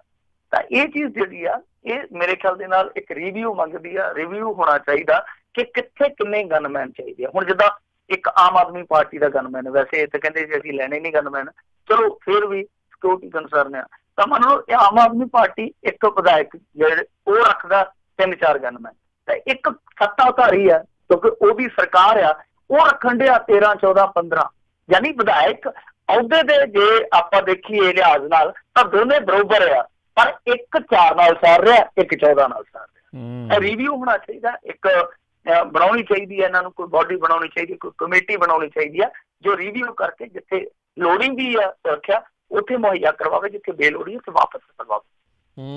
ਜੀ ਜੀ ਬਿਲਕੁਲ, ਖਰਚਾ ਜਿਹੜਾ ਸਾਰੇ ਟੈਕਸ ਪੇਅਰ ਦੇ ਉੱਤੇ ਐਵੇਂ ਬਗੈਰ ਮਤਲਬ ਤੋਂ ਪਾਇਆ ਹੋਇਆ ਇਹਨਾਂ ਦਾ। ਅਗਲੀ ਜਿਹੜੀ ਗੱਲ ਕਰਦੇ, ਕਹਿੰਦੇ ਨਾਭਾ ਦੇ ਈਓ ਨੇ ਦਿੱਤਾ ਅਸਤੀਫਾ, ਲਾਏ ਗੰਭੀਰ ਦੋਸ਼। ਦੇਖੋ ਇਹ ਜਿਹੜਾ ਈਓ ਸੀਗਾ ਨਾਭਾ ਕੌਂਸਲ, ਵੈਸੇ ਵਾਹਵਾ ਮਾਲਦਾਰ ਕੌਂਸਲ ਹੈ, 25 ਕਰੋੜ ਰੁਪਏ ਦਾ ਸਾਲਾਨਾ ਬਜਟ ਆ। ਇਸ ਤੋਂ ਇਲਾਵਾ ਜਿਹੜਾ ਇਹ ਈਓ ਸੀਗਾ ਉਹ ਨਾਲ ਅਮਰਗੜ੍ਹ ਤੇ ਫਿਰ ਭਵਾਨੀਗੜ੍ਹ ਇਹਨਾਂ ਨਗਰ ਕੌਂਸਲਾਂ ਦਾ ਵੀ ਚਾਰਜ ਸਾਂਭਦਾ ਸੀਗਾ। ਤੇ ਇਹਨੇ ਜਿਹੜਾ ਅਸਤੀਫਾ ਭੇਜਿਆ ਜਿਹਦੇ ਵਿੱਚ ਇਹਨੇ ਸਵੈ ਇਸ਼ਤ ਰਿਟਾਇਰਮੈਂਟ ਮੰਗੀ ਆ, ਉਹਦੇ ਵਿੱਚ ਇਹ ਗੱਲ ਕਹੀ ਆ ਕਿ ਇੱਕ ਤੇ ਕੰਮ ਦਾ ਬੋਝ ਬਹੁਤ ਆ, ਤੇ ਦੂਸਰਾ ਇਸ ਪੱਤਰ ਦੇ ਵਿੱਚ ਇੱਕ ਪੈਰਾ ਲਿਖਿਆ ਜੋ ਮੈਂ ਤੁਹਾਨੂੰ ਪੜ੍ਹ ਕੇ ਸੁਣਾ ਦਿੰਦਾ। ਇਹਨੇ ਲਿਖਿਆ ਕਿ ਹੈਡ ਆਫਿਸ ਵੱਲੋਂ ਰਿਸ਼ਵਤ ਦੀ ਮੰਗ ਕੀਤੀ ਜਾਂਦੀ ਹੈ, ਕੌਂਸਲ ਵਿੱਚ ਵੀ ਕਾਫੀ ਗਲਤ ਕੰਮ ਕਰਨ ਦੀਆਂ ਧਮਕੀਆਂ ਆ ਰਹੀਆਂ। ਇਹ ਸਭ ਕੁਝ ਲੋਕਲ ਬਾਡੀਜ਼ ਮੰਤਰੀ ਦੇ ਪੀਏ ਕਾਰਨ ਹੋ ਰਿਹਾ ਹੈ। ਨਾਲ ਉਹਨਾਂ ਨੇ ਕਿਹਾ ਕਿ ਕਿਸੇ ਅਫਸਰ ਜਾਂ ਸਿਆਸਤਦਾਨ ਨਾਲ ਮੈਂ ਤਣਾਅ ਨਹੀਂ ਰੱਖਣਾ ਚਾਹੁੰਦਾ, ਇਸ ਲਈ ਨੌਕਰੀ ਤੋਂ ਸੇਵਾ ਮੁਕਤੀ ਮੰਗ ਰਿਹਾ ਹਾਂ। ਤੁਸੀਂ ਆਪ ਹੀ ਅੰਦਾਜ਼ਾ ਲਾ ਲਓ ਕਿ ਇਹ ਕਿੱਡਾ ਗੰਭੀਰ ਇਲਜ਼ਾਮ ਹੈ ਕਿ ਵੈਸੇ ਵੀ ਕੋਈ ਸਰਕਾਰੀ ਅਧਿਕਾਰੀ ਆਪਣੀ ਸਰਵਿਸ ਨੂੰ ਦਾਅ ਤੇ ਕਿਉਂ ਲਾਊਗਾ, ਕਿਸੇ ਮੰਤਰੀ ਦੇ ਨਾਲ ਕਿਉਂ ਦੁਸ਼ਮਣੀ ਕੱਟੂਗਾ। ਤਾਂ ਲੋਕਲ ਬਾਡੀਜ਼ ਮੰਤਰੀ ਕੌਣ ਹੈ? ਨਵਜੋਤ ਸਿੱਧੂ। ਨਵਜੋਤ ਸਿੱਧੂ ਕੌਣ ਆ? ਜਿਹਦਾ ਬਹੁਤ ਸਤਿਕਾਰ ਕੀਤਾ ਜਾਂਦਾ। ਜਿਹੜੇ ਲੋਕ ਕਾਂਗਰਸ ਨੂੰ ਲਾਈਕ ਨਹੀਂ ਕਰਦੇ, ਕੈਪਟਨ ਅਮਰਿੰਦਰ ਸਿੰਘ ਨੂੰ ਲਾਈਕ ਨਹੀਂ ਕਰਦੇ, ਉਹ ਵੀ ਨਵਜੋਤ ਸਿੱਧੂ ਨੂੰ ਲਾਈਕ ਕਰਦੇ ਆ। ਤਾਂ ਉਹਨਾਂ ਦੇ ਪੀਏ ਤੇ ਦੋਸ਼ ਲੱਗ ਰਿਹਾ ਕਿ ਹੈਡ ਆਫਿਸ ਤੋਂ ਰਿਸ਼ਵਤ ਮੰਗੀ ਜਾ ਰਹੀ ਹੈ, ਉਹਨਾਂ ਦੇ ਪੀਏ ਦੇ ਕਰਕੇ ਸਭ ਕੁਛ ਹੋ ਗਿਆ। ਤਾਂ ਮੇਰੇ ਖਿਆਲ ਦੇ ਨਾਲ ਨਵਜੋਤ ਸਿੱਧੂ ਨੂੰ ਜਿੱਦਾਂ ਉਹਨਾਂ ਦਾ ਅੰਦਾਜ਼ੇ ਬਿਆਨ ਹੈ ਤਾਂ ਉਹਨਾਂ ਨੂੰ ਉਸੇ ਅੰਦਾਜ਼ ਦੇ ਵਿੱਚ ਆ ਕੇ ਚੀਜ਼ਾਂ ਸਪਸ਼ਟ ਕਰਨੀਆਂ ਚਾਹੀਦੀਆਂ। ਵੈਸੇ ਵੀ ਅੰਮ੍ਰਿਤਸਰ ਦਾ ਮਨਦੀਪ ਸਿੰਘ ਮੰਨਾ ਕਈ ਦੋਸ਼ ਸਿੱਧੂ ਪਰਿਵਾਰ ਤੇ ਲਾ ਚੁੱਕਾ, ਕਦੇ ਇਹਨਾਂ ਨੇ ਕਾਨੂੰਨੀ ਕਾਰਵਾਈ ਨਹੀਂ ਕੀਤੀ ਉਹਦੀ। ਤੇ ਇਹ ਜਿਹੜਾ ਦੋਸ਼ ਆ ਇਹ ਇੱਕ ਅਫਸਰ ਲਾ ਰਿਹਾ, ਤੰਗ ਆਇਆ ਅਫਸਰ ਜਿਹੜਾ ਅਸਤੀਫਾ ਦੇ ਰਿਹਾ ਆਪਣੀ ਸਰਵਿਸ ਤੋਂ। ਤਾਂ ਮੇਰੇ ਖਿਆਲ ਦੇ ਨਾਲ ਨਵਜੋਤ ਸਿੱਧੂ ਨੂੰ ਇਸ ਦੋਸ਼ ਤੇ ਸਪਸ਼ਟਤਾ ਦੇਣੀ ਚਾਹੀਦੀ ਆ, ਕਲੀਅਰਿਟੀ ਜਿਹੜੀ ਹੈ ਇਸ ਮੁੱਦੇ ਤੇ ਉਹ ਲਿਆਉਣੀ ਚਾਹੀਦੀ ਆ, ਆਪਣੀ ਗੱਲ ਜਿਹੜੀ ਉਹ ਰੱਖਣੀ ਚਾਹੀਦੀ ਆ ਕਿ ਅਸਲ ਦੇ ਵਿੱਚ ਕਹਾਣੀ ਕੀ ਆ। ਜੇ ਫਿਰ ਪਰਦਾ ਪਾਇਆ ਜਾਂਦਾ ਤਾਂ ਫਿਰ ਜਿਹੜਾ ਇਹ ਅਸਤੀਫਾ ਜੋ ਉਹਦੇ ਵਿੱਚ ਕਾਰਨ ਦੱਸਿਆ ਜਾ ਰਿਹਾ ਤਾਂ ਇਹ ਬਹੁਤ ਹੱਦ ਤੱਕ ਸੱਚ ਮੰਨਿਆ ਜਾਊਗਾ, ਜਿਹੜਾ ਕਿ ਬਹੁਤ ਖਤਰਨਾਕ ਰੁਝਾਨ ਹੈ। ਜੀ ਜੀ, ਅਗਲੀ ਗੱਲ ਕਰਦੇ, ਕਹਿੰਦੇ ਸਿਰਸੇ ਨੂੰ ਦਿੱਤਾ ਸਰੋਪਾ ਬਣਿਆ ਵਿਵਾਦਤ। ਦੇਖੋ ਸਿਰਸਾ ਨੂੰ ਸਰੋਪਾ ਜਿਹੜਾ ਦਿੱਤਾ ਸੀਗਾ ਉਹ ਕੱਲ ਉਸ ਵੇਲੇ ਦਿੱਤਾ ਗਿਆ ਸੀਗਾ ਜਦੋਂ ਦਰਬਾਰ ਸਾਹਿਬ ਦੇ ਵਿੱਚ ਨਤਮਸਤਕ ਹੋਣ ਆਇਆ ਸੀਗਾ ਦਿੱਲੀ ਕਮੇਟੀ ਦਾ ਪ੍ਰਧਾਨ ਬਣਨ ਤੋਂ ਬਾਅਦ। ਤਾਂ ਉਹ ਜਿਹੜਾ ਸਰੋਪਾ ਦਿੱਤਾ ਗਿਆ, ਪਹਿਲੀ ਗੱਲ ਤੇ ਉਹ ਸਰੋਪਾ ਦਿੱਤਾ ਗਿਆ ਅਰਦਾਸੀਏ ਕੁਲਵਿੰਦਰ ਸਿੰਘ ਵੱਲੋਂ। ਇਹ ਉਹੀ ਅਰਦਾਸੀਆ ਜਿਹਨੇ ਅਡਵਾਨੀ ਨੂੰ ਸਰੋਪਾ ਦੇਣ ਤੋਂ ਨਾ ਕਰ ਦਿੱਤੀ ਸੀ। ਤੇ ਹੁਣ ਕਹਾਣੀ ਇਹ ਵੀ ਨਿਕਲ ਰਹੀ ਆ ਕਿ ਸ਼ਾਇਦ ਉਦੋਂ ਮੋਦੀ ਗਰੁੱਪ ਨੂੰ ਖੁਸ਼ ਕਰਨ ਵਾਸਤੇ ਅਜਿਹਾ ਕਦਮ ਚੁੱਕਿਆ ਗਿਆ, ਯਾਨੀ ਅਣਖ ਜ਼ੁਰਤ ਗੈਰਤ ਜਿਹੜੀ ਚੀਜ਼ ਜੋੜੀ ਜਾ ਰਹੀ ਸੀ ਸ਼ਾਇਦ ਉਹ ਨਹੀਂ ਸੀ। ਤਾਂ ਦੂਜੇ ਪੱਖ ਤੋਂ ਇਹ ਵੀ ਨਿਕਲ ਕੇ ਆ ਰਿਹਾ ਕਿ ਕਿਸੇ ਸਮੇਂ ਇਸੇ ਹੀ ਦਰਬਾਰ ਸਾਹਿਬ ਦੇ ਵਿੱਚ ਕੈਪਟਨ ਅਮਰਿੰਦਰ ਸਿੰਘ ਨੂੰ ਨਾ ਕਰ ਦਿੱਤੀ ਗਈ ਸੀ ਕਿ ਦਾੜੀ ਰੰਗਣ ਕਰਕੇ ਕਿਤੇ ਨੂੰ ਸਰੋਪਾ ਨਹੀਂ ਦੇਵਾਂਗੇ। ਫਿਰ ਇਹੀ ਕਹਾਣੀ ਦੁਹਰਾਈ ਗਈ ਸੀ ਉਸ ਤੋਂ ਪਹਿਲਾਂ ਬਲਵੰਤ ਸਿੰਘ ਰਾਮੋਵਾਲੀਆ ਨਾਲ। ਤਾਂ ਇਹਦੇ ਤੇ ਵੀ ਦੋਸ਼ ਇਹ ਲੱਗਦਾ ਮਨਜਿੰਦਰ ਸਿੰਘ ਸਿਰਸਾ ਤੇ ਕਿ ਇਹ ਆਪਣੀ ਦਾੜੀ ਰੰਗਦੇ ਆ। ਤੇ ਕਮਾਲ ਦੀ ਗੱਲ ਇਹ ਆ ਕਿ ਅਕਾਲ ਤਖਤ ਤੇ ਬਕਾਇਦਾ ਇਸ ਚੀਜ਼ ਦੀ ਸ਼ਿਕਾਇਤ ਪਹੁੰਚੀ ਗਈ ਆ। ਤਾਂ ਉਸ ਸ਼ਿਕਾਇਤ ਦੇ ਨਿਪਟਾਰੇ ਤੋਂ ਪਹਿਲਾਂ ਇਹ ਸਰੋਪਾ ਪਾ ਦੇਣਾ ਇਕੱਲਾ ਸਰੋਪਾ ਪਾਉਣ ਵਾਲਾ ਵਿਵਾਦ ਨਹੀਂ ਹੈ, ਇਹ ਇਸ ਗੱਲ ਵੱਲ ਵੀ ਇਸ਼ਾਰਾ ਕਰਦਾ ਕਿ ਇੱਕ ਤਰ੍ਹਾਂ ਨਾਲ ਇੱਧਰੋਂ ਵੀ ਕਲੀਨ ਚਿੱਟ ਆਉਣ ਵਾਲੀ ਹੈ। ਸੋ ਇਹ ਰਹਿਤ ਮਰਿਆਦਾ ਦਾ ਮਸਲਾ ਚਲੋ ਰਾਜਨੀਤਿਕ ਦਖਲ ਤੇ ਹੈ ਹੀ ਹੈ, ਕੁਛ ਹੱਦ ਤੱਕ ਚਲੋ ਜ਼ਰੂਰੀ ਵੀ ਹੋ ਸਕਦਾ, ਪਰ ਆ ਜਿਹੜਾ ਮਰਿਆਦਾ ਦਾ ਕਾਣ ਹੋ ਰਿਹਾ, ਚੁਣ ਕੇ ਚੀਜ਼ਾਂ ਕੀਤੀਆਂ ਜਾ ਰਹੀਆਂ, ਚੁਣ ਕੇ ਚੀਜ਼ਾਂ ਜਿਹੜੀਆਂ ਉਹ ਰੋਕੀਆਂ ਜਾ ਰਹੀਆਂ, ਤਾਂ ਇਹ ਮੇਰੇ ਖਿਆਲ ਦੇ ਨਾਲ ਬਹੁਤ ਖਤਰਨਾਕ ਚੱਲਣ ਹੈ ਜੋ ਚੱਲਦਾ ਪਿਆ। ਖੈਰ ਇਸ ਵਿਵਾਦ ਦੇ ਇੱਥੇ ਥੰਮਣ ਦੀ ਹਾਲੇ ਆਸਾਰ ਘੱਟ ਆ, ਕਿਉਂਕਿ ਬਲਦੇਵ ਸਿੰਘ ਸਿਰਸਾ ਹੋਰਾਂ ਨੇ ਇਹ ਮੁੱਦਾ ਚੁੱਕਿਆ, ਕੁਝ ਸਿੱਖ ਜਥੇਬੰਦੀਆਂ ਜਿਹੜੀਆਂ ਉਹ ਵੀ ਇਤਰਾਜ਼ ਕਰ ਰਹੀਆਂ। ਜੀ ਜੀ ਜੀ ਅਗਲੀ ਜਿਹੜੀ ਮਿੰਟੂ 'ਚ ਜਾਂਦੇ ਜਾਂਦੇ ਗੱਲ ਕਰਦੇ, ਕਹਿੰਦੇ ਰੂਸਾ ਦੇ ਮਾਮਲੇ 'ਚ ਵੀਰ ਦਵਿੰਦਰ ਨੇ ਕੈਪਟਨ ਨੂੰ ਘੇਰਿਆ। ਦੇਖੋ ਅਰੂਸਾ ਆਲਮ ਦੇ ਮਾਮਲੇ ਦੇ ਵਿੱਚ ਕੈਪਟਨ ਅਮਰਿੰਦਰ ਸਿੰਘ ਘਿਰਦਾ ਹੀ ਆ, ਤਾਂ ਵੀਰ ਦਵਿੰਦਰ ਸਿੰਘ ਕਿਉਂਕਿ ਹੁਣ ਖੁੱਲ ਕੇ ਖੇਡਦੇ ਪਏ ਆ, ਤਾਬੜਤੋੜ ਬੈਟਿੰਗ ਕਰ ਰਹੇ ਆ, ਤਾਂ ਉਹਨਾਂ ਨੇ ਸਿੱਧੇ ਤੌਰ ਤੇ ਦੋਸ਼ ਲਾਇਆ ਕਿ ਪਾਕਿਸਤਾਨ ਦੀ ਰੱਖਿਆ ਵਿਸ਼ਲੇਸ਼ਕ ਅਰੂਸਾ ਆਲਮ ਕਿਸ ਹੈਸੀਅਤ ਦੇ ਨਾਲ ਕੈਪਟਨ ਦੀ ਸਰਕਾਰੀ ਰਿਹਾਇਸ਼ 'ਚ ਬੈਠੀ ਆ। ਮਤਲਬ ਕਿ ਦੋਸ਼ ਹੀ ਨਹੀਂ ਲਾਇਆ, ਸਵਾਲ ਵੀ ਕੀਤਾ, ਤੇ ਨਾਲ ਉਹਨਾਂ ਨੇ ਇਹ ਵੀ ਦੋਸ਼ ਲਾਇਆ ਕਿ ਇਹ ਉੱਚ ਅਧਿਕਾਰੀਆਂ ਨੂੰ ਨਿਯੁਕਤੀ ਉਪਰੰਤ ਆਸ਼ੀਰਵਾਦ ਦੇ ਰਹੀ ਆ। ਮਤਲਬ ਕਿ ਇਹਦੇ ਕੋਲ ਅਥਾਰਟੀ ਕੀ ਆ, ਇਹ ਹੈ ਕੌਣ ਹੈ ਅਰੂਸਾ ਆਲਮ। ਤਾਂ ਉਹਨਾਂ ਨੇ ਅਜੀਤ ਡੋਵਾਲ ਤੋਂ ਵੀ ਇਹਦਾ ਜਵਾਬ ਮੰਗਿਆ, ਤਾਂ ਮੇਰੇ ਖਿਆਲ ਦੇ ਨਾਲ ਜਵਾਬ ਇਹਨਾਂ ਨੂੰ ਦੇਣਾ ਵੀ ਚਾਹੀਦਾ। ਹਾਲਾਂਕਿ ਉਹਨਾਂ ਨੇ ਪ੍ਰੇਮ ਸਿੰਘ ਚੰਦੂਮਾਜਰਾ ਨੂੰ ਵੀ ਲਪੇਟੇ 'ਚ ਲਿਆ, ਜਿਹੜਾ ਕਿ ਇਸ ਸਮੇਂ ਇਹਦੀ ਅਨੰਦਪੁਰ ਸਾਹਿਬ ਸੀਟ ਤੋਂ ਉਹਨਾਂ ਦਾ ਮੁਕਾਬਲੇਬਾਜ਼ ਆ। ਉਹ ਕਹਿੰਦੇ ਕਿ ਇਹਦੇ ਕੋਲ ਦੌਲਤ ਦੇ ਅੰਬਾਰ ਕਿੱਦਾਂ ਲੱਗੇ, ਜਦਕਿ ਮੈਂ ਪਿਛਲੇ 50 ਸਾਲਾਂ ਤੋਂ ਰਾਜਨੀਤੀ 'ਚ ਆ, ਤੇ ਅੱਜ ਵੀ ਮੁਹਾਲੀ 'ਚ ਮੇਰਾ 2 ਕਮਰਿਆਂ ਦਾ ਇੱਕ ਰਹਿਣ ਬਸੇਰਾ ਘਰ ਆ, ਜਿੱਥੇ ਉਹ ਕਹਿੰਦੇ ਆ ਕਿ ਮੈਂ ਚਾਦਰਾਂ ਪਾ ਕੇ ਅੱਗੇ ਆਪਣਾ ਜੀਵਨ ਜਿਹੜਾ ਉਹ ਨਿਰਵਾਹ ਕਰਦਾ। ਤਾਂ ਖੈਰ ਇਹ ਚੀਜ਼ ਤੇ ਚਲੋ ਹੈ ਹੀ ਆ, ਰਾਜਨੀਤਿਕ ਮੁਕਾਬਲੇਬਾਜ਼ ਇੱਕ ਦੂਜੇ ਤੇ ਹੋਣਾ, ਜੇ ਇਸ ਤਰ੍ਹਾਂ ਦੇ ਹਮਲੇ ਨਾ ਕਰਨਗੇ ਤਾਂ ਕਦੋਂ ਕਰਨਗੇ। ਪਰ ਜਿਹੜੀ ਦੂਸਰੀ ਮੁੱਦੇ ਦੀ ਗੱਲ ਉਹਨਾਂ ਨੇ ਕੀਤੀ ਅਰੂਸਾ ਆਲਮ ਦੀ, ਤਾਂ ਇਸ ਮਾਮਲੇ ਤੇ ਮੇਰੇ ਖਿਆਲ ਦੇ ਨਾਲ ਅਕਾਲੀਆਂ ਨੂੰ ਜੇ ਛੱਡਦੀ ਹੈ, ਅਕਾਲੀ ਕਦੇ ਵੀ ਇਹੋ ਜਿਹਾ ਕਦਮ ਨਹੀਂ ਚੁੱਕਣਗੇ। ਤਾਂ ਜਿਹੜੇ ਦੂਸਰੇ ਆ, ਚਾਹੇ ਆਮ ਆਦਮੀ ਪਾਰਟੀ ਵਾਲੇ ਹੋਣ, ਚਾਹੇ ਟਕਸਾਲੀ ਆ, ਚਾਹੇ ਕੋਈ ਹੋਰ ਆ, ਤਾਂ ਇਹਨਾਂ ਨੂੰ ਮੇਰੇ ਖਿਆਲ ਦੇ ਨਾਲ ਇੱਕ ਪ੍ਰੈਸ ਕਾਨਫਰੰਸ ਜਿਹੜੀ ਆ ਉਹ ਦਿੱਲੀ 'ਚ ਕਰਨੀ ਚਾਹੀਦੀ ਆ, ਕਿਉਂਕਿ ਇੱਥੇ ਤੇ ਮੁੱਦਾ ਉੱਠਦਾ ਹੀ ਉੱਠਦਾ। ਸੁਖਪਾਲ ਖਹਿਰਾ ਵੀ ਚੁੱਕਦਾ, ਸਾਡੇ ਵਰਗੇ ਵੀ ਚੁੱਕਦੇ ਆ। ਇੱਕ ਪਾਸੇ ਤੇ ਰਾਸ਼ਟਰਵਾਦੀ ਕੈਪਟਨ ਅਮਰਿੰਦਰ ਸਿੰਘ ਹੈ ਜਿਹੜਾ ਉਹ ਪਾਕਿਸਤਾਨ ਨੂੰ ਥਾਪੀਆਂ ਮਾਰ ਕੇ ਲਲਕਾਰਦਾ, ਵੰਗਾਰਦਾ, ਉਹਨਾਂ ਨੂੰ ਕਈ ਵਾਰ ਤਿਰਸਕਾਰਦਾ ਵੀ ਆ। ਤਾਂ ਦੂਸਰੇ ਪਾਸੇ ਆ ਜਿਹੜੀ ਕਹਾਣੀ ਆ ਇਹ ਕਿੱਥੇ ਖੜੀ ਆ, ਇਹ ਦੱਸਣਾ ਚਾਹੀਦਾ। ਮੇਰੇ ਖਿਆਲ ਦੇ ਨਾਲ ਇੱਥੇ ਰਾਜਨੀਤੀ 'ਚ ਜਿਹੜੀ ਇਹ ਚਰਚਾ ਚੱਲਦੀ ਉਹ ਇੱਥੇ ਸ਼ੁਰੂ ਹੋ ਕੇ ਇੱਥੇ ਜੰਮ ਕੇ ਇੱਥੇ ਮਰ ਜਾਂਦੀ ਆ। ਤਾਂ ਦਿੱਲੀ ਦੇ ਵਿੱਚ ਜੇ ਕੋਈ ਪ੍ਰੈਸ ਕਾਨਫਰੰਸ ਕੀਤੀ ਜਾਵੇ ਜਾਂ ਕੋਈ ਸ਼ਿਕਾਇਤ ਪੱਤਰ ਦਿੱਤਾ ਜਾਵੇ, ਤਾਂ ਮੇਰੇ ਖਿਆਲ ਦੇ ਨਾਲ ਦੇਸ਼ ਪੱਧਰ ਤੇ ਉਹਦੀ ਚਰਚਾ ਜ਼ਰੂਰ ਸ਼ੁਰੂ ਹੋਵੇ। ਇਹ ਚਰਚਾ ਛਿੜਨੀ ਚਾਹੀਦੀ ਆ ਕਿ ਆਖਰ ਅਰੂਸਾ ਆਲਮ ਨੂੰ ਇੰਨੀ ਲੰਮੀ ਮਿਆਦ ਦਾ ਵੀਜ਼ਾ ਕੌਣ ਦੇ ਰਿਹਾ, ਇਹ ਮਿਆਦ ਵਾਰ-ਵਾਰ ਕਿਹਦੀ ਸਿਫਾਰਿਸ਼ ਤੇ ਵਧਾਈ ਜਾ ਰਹੀ ਆ, ਉਹਦਾ ਕੰਮ ਕੀ ਆ, ਕੀ ਕੰਮ ਲੈ ਰਿਹਾ, ਕੀ ਉਹ ਭਾਰਤ ਦੀ ਜਸੂਸ ਆ ਜਿਹੜੀ ਉਹਨੂੰ ਇੰਨੀ ਰਾਇਤ ਦਿੱਤੀ ਜਾ ਰਹੀ ਹੈ ਕਿ ਇਹੋ ਜਿਹੀ ਟਸਲਬਾਜ਼ੀ ਦੇ ਵਿੱਚ ਵੀ ਉਹਦੇ ਵੀਜ਼ੇ ਦੇ ਵਿੱਚ ਵਾਧਾ ਹੋ ਜਾਂਦਾ, ਜਦੋਂ ਚਾਹੇ ਉਹ ਚਲੇ ਜਾਂਦੀ ਆ, ਜਦੋਂ ਆ ਜਾਂਦੀ ਹੈ, ਜਾਂ ਉਹ ਭਾਰਤ ਦੇ ਵਿੱਚ ਕਿਸੇ ਦੀ ਜਸੂਸ ਆ, ਤੇ ਜਾਂ ਕੋਈ ਉਹ ਖਾਸ ਇੱਥੇ ਸਥਾਨ ਰੱਖਦੀ, ਰੁਤਬਾ ਰੱਖਦੀ ਆ। ਕਿਉਂਕਿ ਉਹਦੀਆਂ ਤਸਵੀਰਾਂ ਅਫਸਰਸ਼ਾਹੀ ਦੇ ਕੁਛ ਬੰਦਿਆਂ ਦੇ ਨਾਲ ਵੀ ਸਮੇਂ-ਸਮੇਂ ਤੇ ਨਸ਼ਰ ਹੋਈਆਂ। ਇੱਥੇ ਤੱਕ ਦੋਸ਼ ਲੱਗਦੇ ਆ ਕਿ ਸਰਕਾਰੀ ਕੰਮਾਂ ਤੱਕ ਵੀ ਉਹਦੀ ਪਕੜ ਹੈ। ਤਾਂ ਇਹ ਇੱਕ ਮੇਰੇ ਰਾਜਨੀਤਿਕ ਮਸਲਾ ਨਹੀਂ ਹੈ, ਤਾਂ ਇਹਦੇ ਵਿੱਚ ਦੇਸ਼ ਦੀ ਸਿਕਿਉਰਿਟੀ ਦਾ ਵੀ ਇੱਕ ਕਾਰਨ ਜੁੜ ਜਾਂਦਾ, ਜਿਹਦੇ ਤੇ ਕਈ ਵਾਰ ਹਾਂ ਹੱਲਾ ਇੱਥੇ ਰਾਸ਼ਟਰੀ ਭਗਤ ਕਰਦੇ ਆ। ਤਾਂ ਮੇਰੇ ਖਿਆਲ ਦੇ ਨਾਲ ਇਹ ਹੁਣ ਜ਼ਰੂਰਤ ਹੈ ਮੁੱਦਾ ਜਿਹੜਾ ਉਹ ਦੇਸ਼ ਵਿਆਪੀ ਛੇੜਨ ਦਾ। ਦੇਖਦੇ ਆ ਕੋਈ ਅੱਗੇ ਇਸ ਬਾਬਤ ਕੋਈ ਕਦਮ ਚੁੱਕਦਾ, ਜਾਂ ਫਿਰ ਇਹ ਮਾਮਲਾ ਜਿਹੜਾ ਉਹਦਾ ਰਾਜਸੀਕਰਨ ਕਰਕੇ ਫਿਰ ਛੱਡ ਦਿੱਤਾ ਜਾਊਗਾ। ਜੀ ਜੀ ਜੀ ਤੇ ਬਹੁਤ ਬਹੁਤ ਮਿੰਟੂ ਜੀ ਤੁਹਾਡਾ ਧੰਨਵਾਦ, ਤੁਸੀਂ ਸਾਡੇ ਨਾਲ ਜੁੜੇ, ਇਹਨਾਂ ਖਬਰਾਂ ਬਾਰੇ ਜਾਣਕਾਰੀ ਦਿੱਤੀਆਂ। ਅਗਲੀ ਵਾਰ ਤੱਕ ਮਿਹਰਬਾਨੀ, ਸਤਿ ਸ਼੍ਰੀ ਅਕਾਲ। ਸਤਿ ਸ਼੍ਰੀ ਅਕਾਲ ਜੀ ਸਰੋਤਿਓ, ਇੱਥੇ ਹੀ ਸਭ ਨੂੰ ਪਿਆਰ ਭਰੀ ਸਤਿ ਸ਼੍ਰੀ ਅਕਾਲ। ਜਿਉਂਦੇ ਵਾਸਤੇ ਰਹੋ, ਹੱਸਦੇ ਖੇਲਦੇ ਰਹੋ, ਸੁਣਦੇ ਰਹੋ ਪੰਜਾਬੀ ਰੇਡੀਓ USA।